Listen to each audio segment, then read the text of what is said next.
శ్రీగురుభ్యో నమః. హరి ఓం. శ్రీ మహాగణాధిపతయే నమః. శ్రీ మహాసరస్వత్యై నమః. హరి ఓం. యక్కర్తా జగతాం భర్తా సంహర్తా మహసాం నిధి ప్రణమామి తమాదిత్యం బహిరంతస్తమోపకం భవత్యశ్వని నక్షత్రమస్వీరస్రస్తురంగమః ఆద్యస్తురంగస్తురగ అశ్వో వాజో హయో హరి.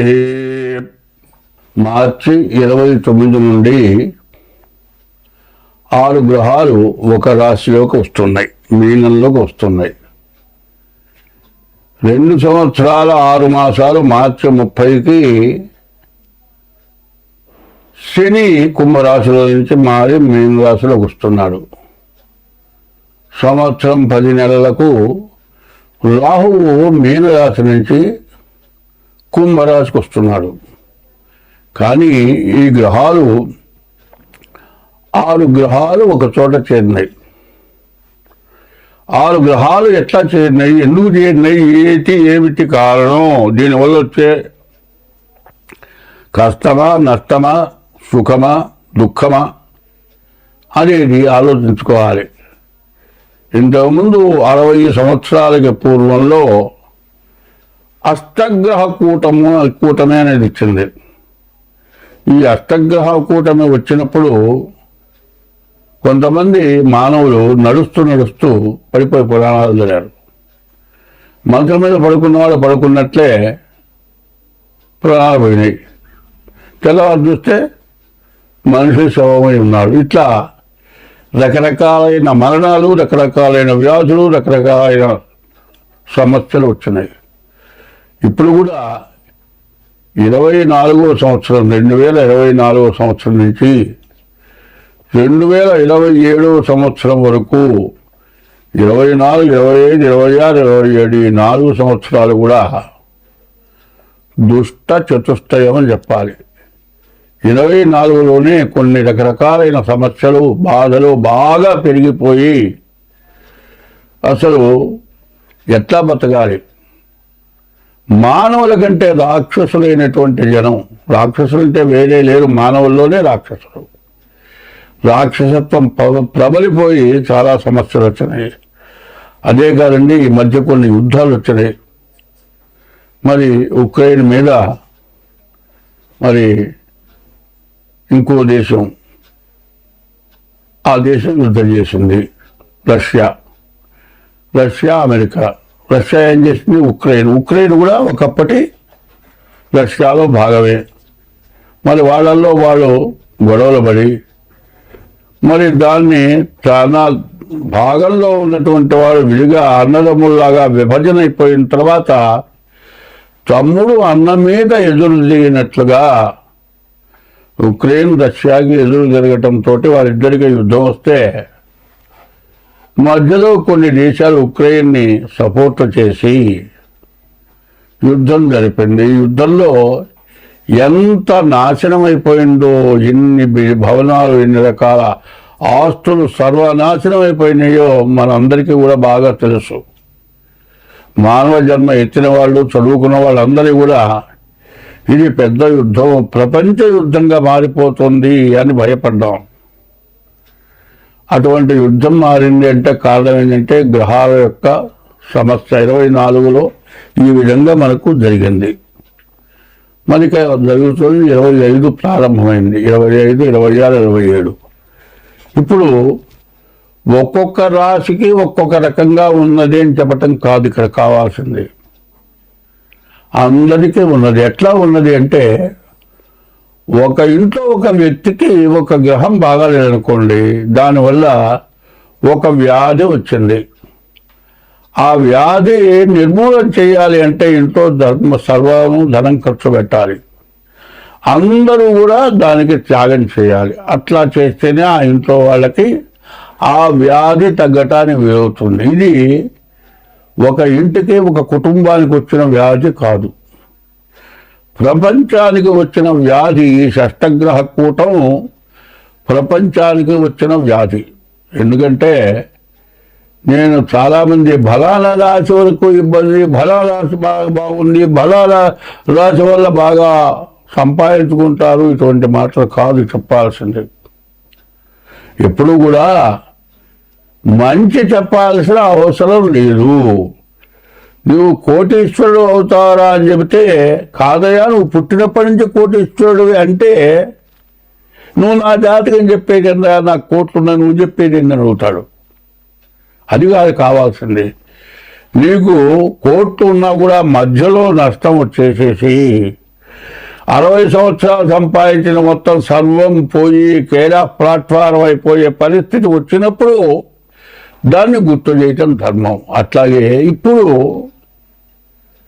2025 నుంచి 27 లోపల గ్రహాల వల్ల రకరకాల సమస్యలు వస్తున్నాయి.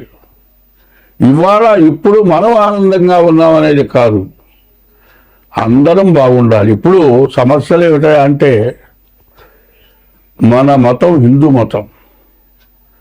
హిందూ మతం అనేది ఎటువంటిదంటే ప్రపంచ దేశాల్లో కూడా పూజింపబడుతున్న మతం హిందూ మతం. హిందూ మతం ఎటువంటిది? అనాది మతం. అనాది మతం అంటే ఎవరు పుట్టించింది కాదు, మొదటి నుంచి ఉన్నటువంటి మతం. ఇందులో న్యాయశాస్త్రం ఏం చేస్తున్నారు? ధర్మశాస్త్రంలో కొంత భాగాన్నే న్యాయశాస్త్రం తీసుకొని కోర్టులో డిక్లేర్ చేస్తున్నారు. మరి అట్లాగే ఈ మధ్య మరి గరికపాటి నరసింహారావు గారు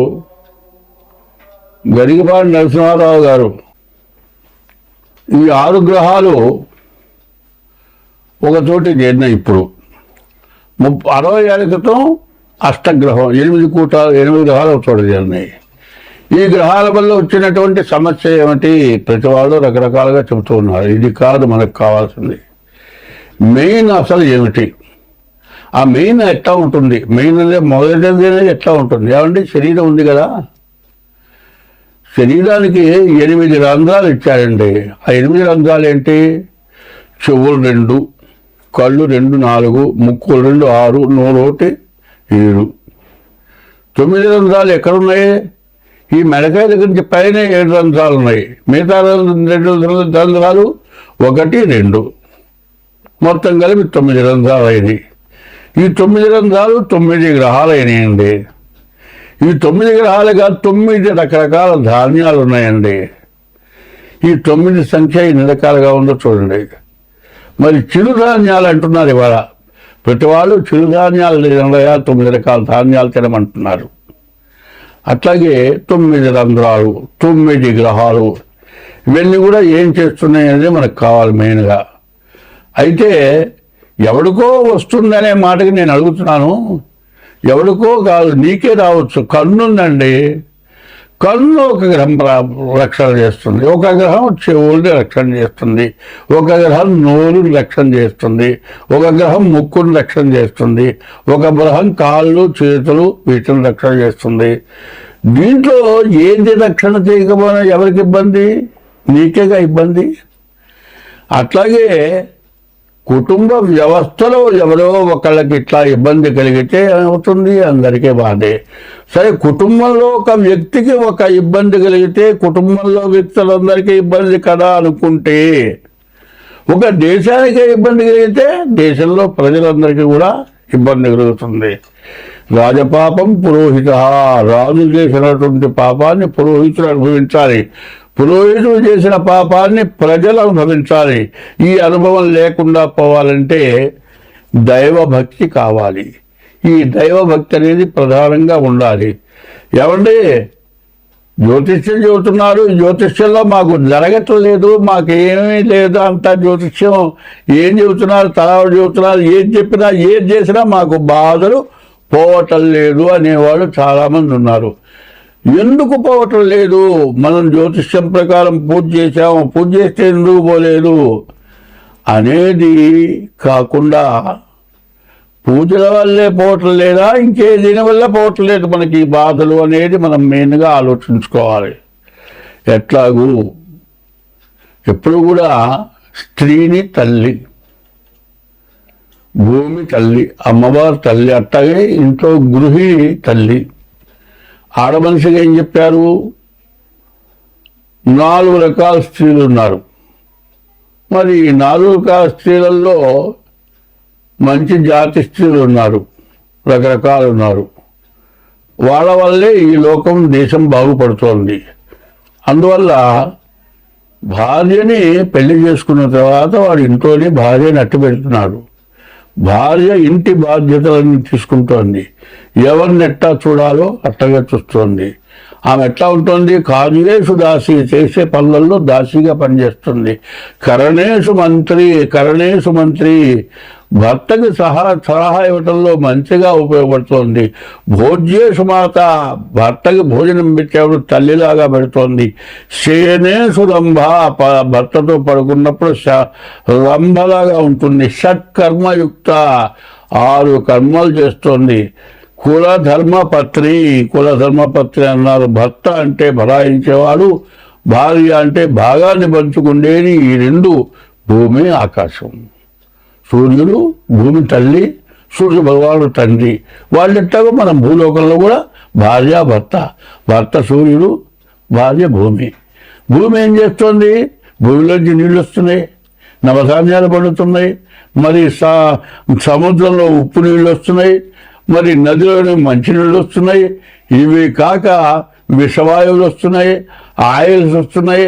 మరి మంచినీళ్ళు వస్తున్నాయి తాగుదాం కదా అని మంచినీళ్ళు తాగాలి, బావిలో నుంచి ఆయిల్ వస్తుంది కదా, అది తాగితే బతుకుతావా? బతకం కదా. ఏది తినాలో అది తినాలి, ఏది తాగాలో అది తాగాలి. అది కూడా ఎక్కడి నుంచి వస్తుంది? అంతా భూమి నుంచే ఉద్భవిస్తుంది. అట్లాగే స్త్రీ వల్లే అన్నీ ఉద్భవిస్తున్నాయి. ఇవి తెలుసుకొని కామక్రోధశ్చ లోభశ్చ దేహే తిష్టంతి తస్కరాః జ్ఞానవిత్తాపహారేణ తస్మాత్ జాగ్రత్త. కామం క్రోధము, ఈ కామం క్రోధం రెండింటి వల్లే దేశమంతా సర్వనాశనమైపోతుంది. కామం అనేది చాలా తక్కువ. ఇటువంటిది యవ్వనం చాలా కొద్ది. మనిషి 100 సంవత్సరాలు బతికితే బాల్యం 25 సంవత్సరాలు, యవ్వనం ఒక 5 సంవత్సరాలు ఉంటుంది. కౌమారం, వార్ధక్యం అంటే 100 సంవత్సరాలు ఇచ్చాడు. 100 సంవత్సరాల వయస్సులో సరిగ్గా యవ్వనం అనేది పూర్తిగా 10 సంవత్సరాలు ఉందని చెప్పడానికి ఇప్పుడు లేదు. ఈ యవ్వనంలో చేయరాని పనుల వల్ల మనకు ఈ గ్రహాలన్నీ కూడా మారిపోతున్నాయి. కారణం ఏమిటా అంటే కుక్కలకు ఒక టైం ఇచ్చాడు సంగమం చేయటానికి. మరి కొన్ని జాతులకి ఏనుగు నీటిలో సంగమం చేస్తుంది. మనం ఏం చేస్తున్నాం? అన్నీ తెలుసు. 24 గంటలు ఆడది కావాలి వీడికి. ఏ టైము వేళ పాడ లేదు. మరి వాళ్ళే మిగతా జాతులు ఏం చేస్తున్నాయి? వాటికి ఇచ్చిన టైంలోనే సంగమం చేస్తున్నాయి. దానివల్ల మరి ఉత్పత్తి చేస్తున్నాయి. మనం ఎప్పుడు పడితే అప్పుడు. దీనివల్ల చాలా నష్టం జరుగుతుంది. ఈ కామం ఎటువంటి చేస్తుంది?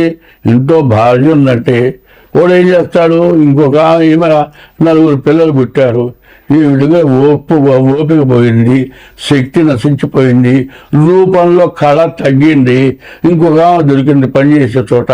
ఆమె బాగా అందంగా ఉంది. ఆమె ఏం చేస్తుంది? వీడెమ్మడబడుతుంది. వీడేం చేస్తాడు? ఆమె ఎమ్మడబడతాడు. చివరికి ఏమవుతుంది? ఇంట్లో భార్యకో ఎవరికో తెలుస్తుంది. ఆమె తగాదా పెట్టుకుంటుంది. వీడేం చేస్తాడు? నువ్వు అక్కడ పో, నువ్వు ఉంటే ఉండు, పోతే పో అంటాడు. తల్లిదండ్రులు చేస్తారు, ఈ పిల్లల్ని తీసుకెళ్తారు, కోర్టులో వేస్తారు. మరి వీడి తల్లిదండ్రులని వీడిని మొత్తాన్ని పోలీస్ స్టేషన్లో పెడతారు. కేసు అవుతుంది. సరే ఎట్టా డైవర్స్ తీసుకుంటారు, బాగానే ఉందండి. ఈ తల్లిదండ్రులు ఏం చేస్తారు? ఈ పిల్లలు, అమ్మా నువ్వు అన్యాయం అయిపోతున్నావు పోతుంది. అట్లాగే ఇప్పుడున్నటువంటి ఆ షష్టగ్రహ కూటం వల్ల జరగబోయేది ఏమిటంటే ముందు మీ జాగ్రత్తలు మీరు పడాలి, మీ జాతకాలు చూపించుకోవాలి. దాని యొక్క పరిస్థితి ఏమిటంటే కొన్ని గ్రహాలతో పాటు కొన్ని పూజలు కూడా ఉన్నాయి.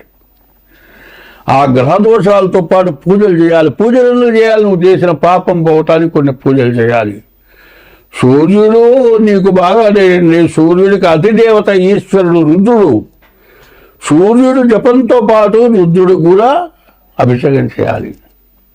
అట్లాగే ఒక్కొక్క రాశికి, ఒక్కొక్క గ్రహానికి, గ్రహ దోషాలకి గ్రహ పూజలు కాక దేవతా పూజలు ఉన్నాయి.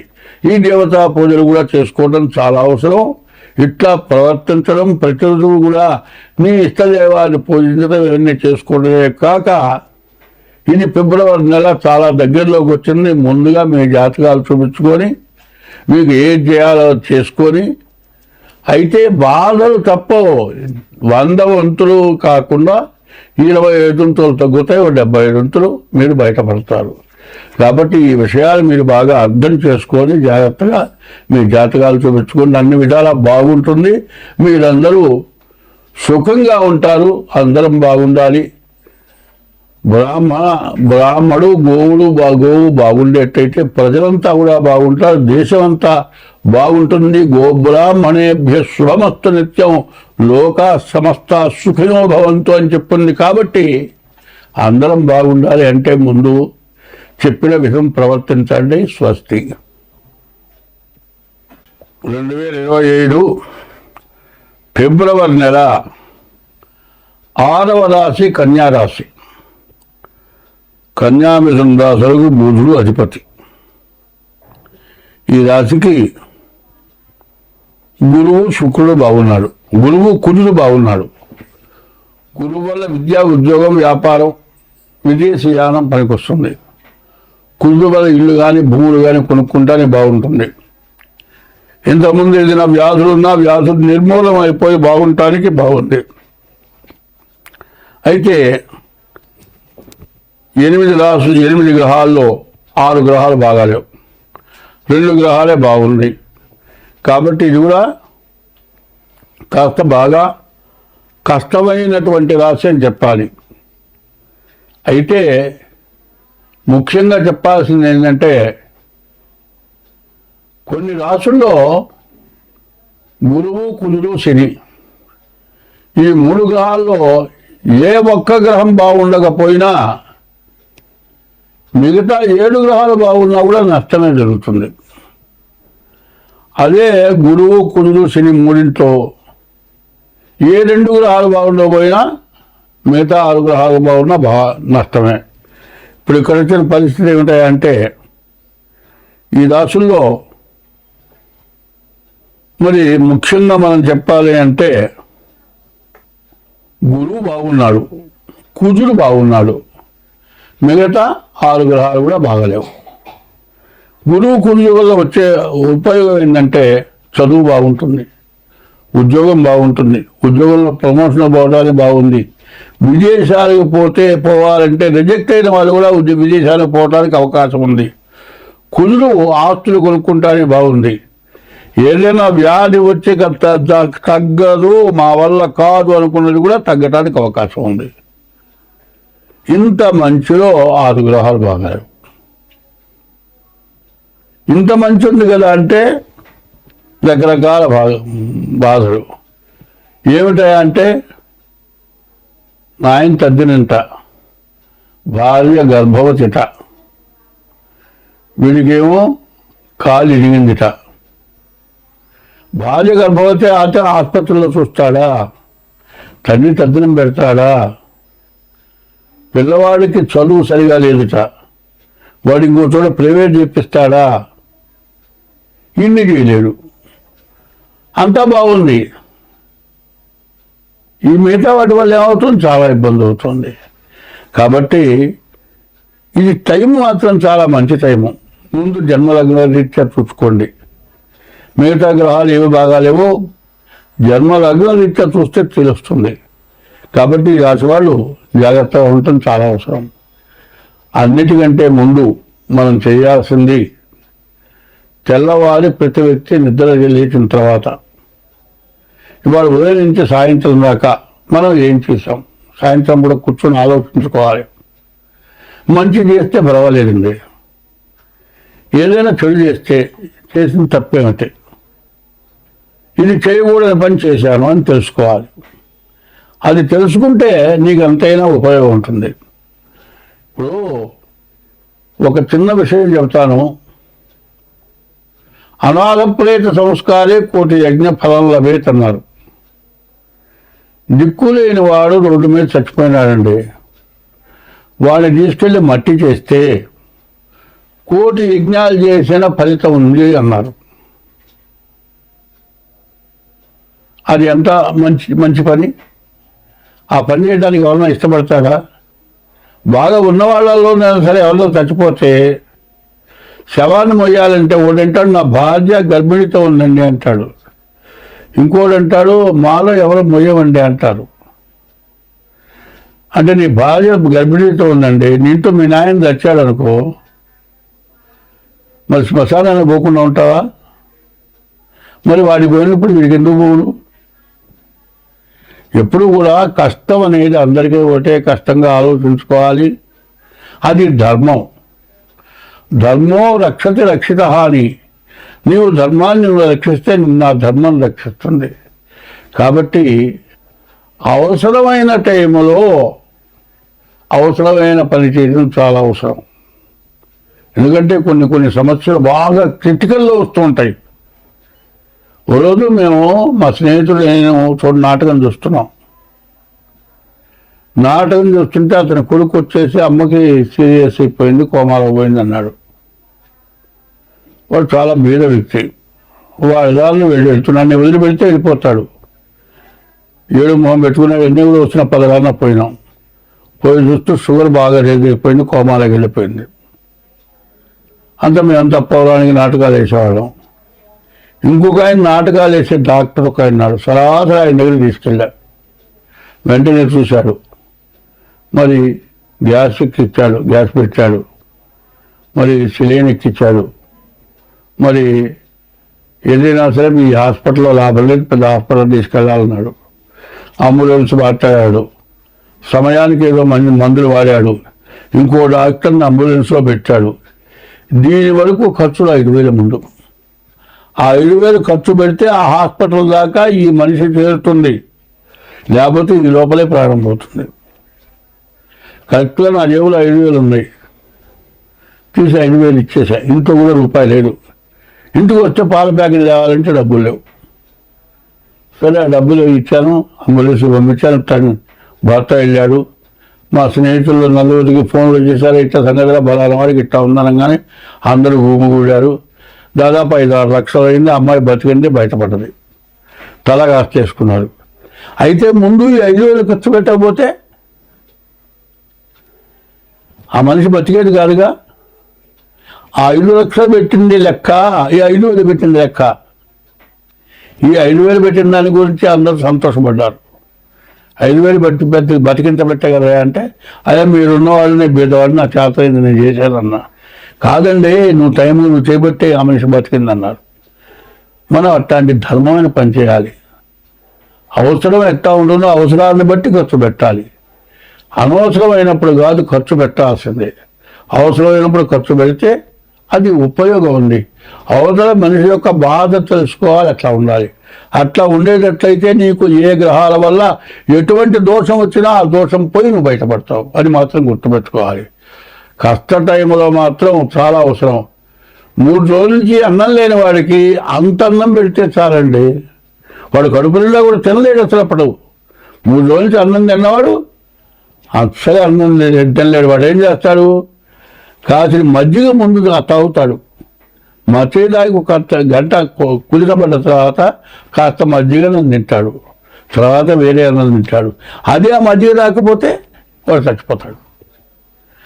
అటువంటి టైంలో సందర్భాన్ని బట్టి మనం మంచి చేయటం నేర్చుకుంటే మనం చేసిన పాపాలు కానీ ఆగామి, సంచిత, ప్రారంధాలు 3 రకాలు ఉన్నాయి. ఈ 3 రకాల్లో ఇటువంటి సమయాన్ని బట్టి, సందర్భాన్ని బట్టి సహకరించి ఎవడైతే చేస్తాడో వాడికి ఉన్న సమస్త పాపాలు నశించిపోతాయి. అప్పుడు గ్రహాలకు పూజ చేసినా, దేవుడికి పూజ చేసినా నీ ఫలితం దక్కుతుంది. నీవు ఒకసారి తప్పు చేసి ఇది తప్పు చేశానంటే ఉంటుంది శ్మశాన వైరాగ్యంట, ప్రసూతి వైరాగ్యంట, పురాణ వైరాగ్యంట. పురాణంలో చెబితే ఈ తప్పు చేస్తే ఇట్లా నాశనమైపోతావురా. శ్మశానానికి వాళ్ళలాగా మనం కూడా చచ్చిపోయే వాళ్ళమే, అన్యాయంగా సంపాదిస్తున్నాం, ఇదంతా తీసుకుపోతావా అని శ్మశానం దగ్గర అనుకుంటాట. ప్రసవించేటప్పుడు ఆడమనిషి ఒకటి అమ్మో పొరపాటు రాయి మొగుడుతో కాపురం చేయాలంటుంది. ఆ టైం వరకు ఉండే మాటలే తప్పితే మిగతా టైంలో ఆలోచించాలి. ఏమండి, మా జాతకం చెప్పమంటే పురాణం చదువుతున్నాడని కాదు మీరు చూడాల్సింది. ఏది మంచి చేస్తే మీరు బాగుపడతారు, ఏ రకంగా ఉంటే మీరు ప్రవర్తిస్తే బాగుపడతారు అనేదాన్ని ప్రత్యేకించి చెబుతూ ఉన్నాను. స్వస్తి.